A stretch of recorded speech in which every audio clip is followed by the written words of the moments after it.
talk about the action of metals and metal oxides on water. Many metals and metal oxides means when the metals are combining with the oxygen, that are called the metal oxide. They react with water. Okay, so then understand these reactions. We need to have idea of the activity series. Activity series means metals are arranged, okay, how they are reacting with the water. They are arranged in a series, okay, and that the hydrogen is also given. Which is lying above the hydrogen, they are highly reactive. Which is lying below the hydrogen, they are not reacting with the water. So then, now the action of metals on water. When a metal reacts with the water, we can say it displays the hydrogen from here.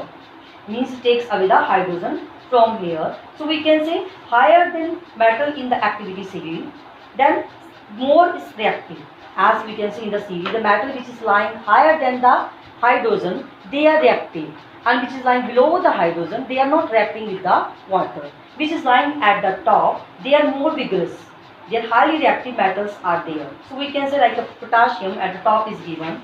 Okay, sodium, calcium, magnesium, iron, they are reacting with the water very vigorously. Even then, tin and lead are lying, but they are not reacting. They are not acting with the water. So now first we talk about the action of potassium, the action of sodium on water. So among the common metal we can say potassium and sodium, they are the most active metal because they are lying at the top of the activity series. They are soft and they are quickly affected by the moisture and even the oxygen from the air. So that is why they are not kept openly in the air. They are kept in a kerosene oil. So we should cut a piece of sodium with the help of a knife and fold it in the filter papers, and then we have to drop it into the water.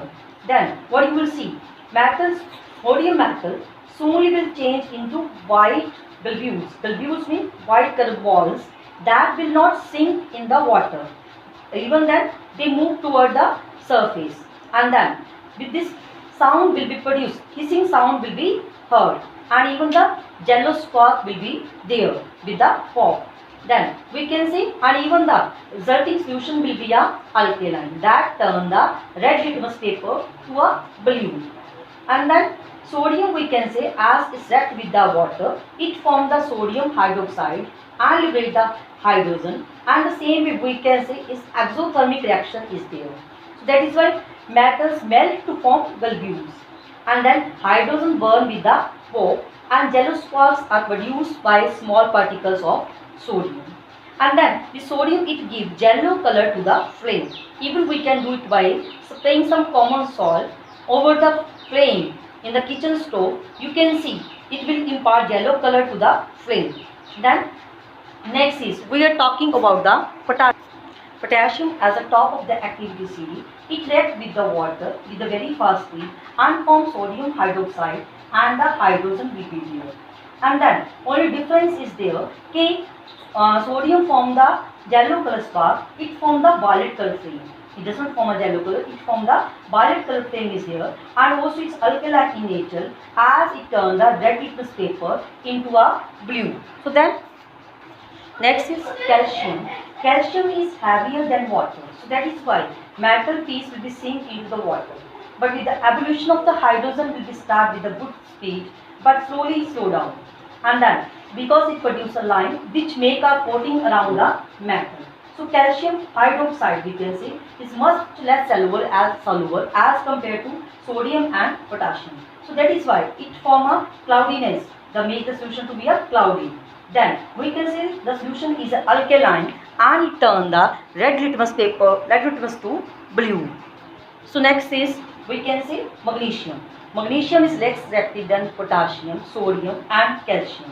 So then it displaces the hydrogen slowly from the water. Means take the hydrogen slowly away from the water at room temperature. But this reaction is fast with the steam. We can say magnesium powder is mixed with the water, and then evolution of the hydrogen will be start slowly, but immediately after some time it will be stopped because magnesium oxide it form the coating around the metal particles. So then next is boil some water in a conical flask. This we have to boil to remove the air which is present in the water. So continue the boiling and afterward introduce up with a ribbon of magnesium at the mouth of the conical flask. Then ribbon will be continue to burn.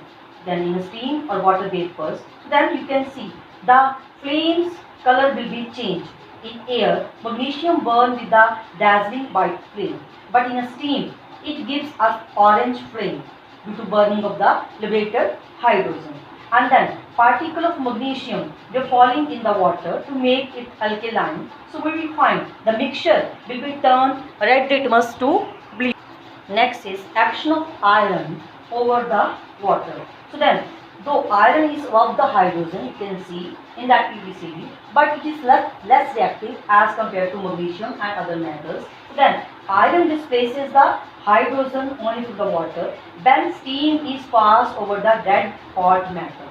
Then a black, we can say a black tri-iron tetraoxide will be formed. It is also called the ferrosulfuric oxide that is formed and it is considered as mixture of iron 2 and iron 3.